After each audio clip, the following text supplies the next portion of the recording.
ज़बरदस्त Harris Tweed और बड़ा ही खूबसूरत कलर।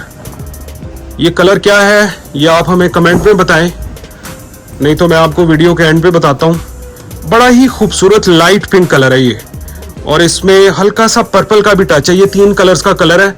ये अगर आप गौर से देखें तो इसमें पर्पल कलर भी आपको नज़र आएगा, इसमें आपको पिंक कलर भी नज़र आएगा, और इसमें आपको वाइट का भी शेड मिलेगा।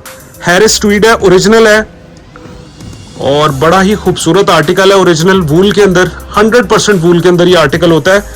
भारा कपड़ा होता है। भारे से मतलब ये नहीं कि वेट वाला, भारे से मतलब ये होता है कि ये सर्दियों का कपड़ा है, विंटर का आर्टिकल है। ये बड़ा खूबसूरत आर्टिकल है। अच्छा, इसका इस्तेमाल क्या है? इसका इस्तेमाल आप ये कर सकते हैं कि आप इसका स्पोर्ट्स जैकेट बना सकते हैं।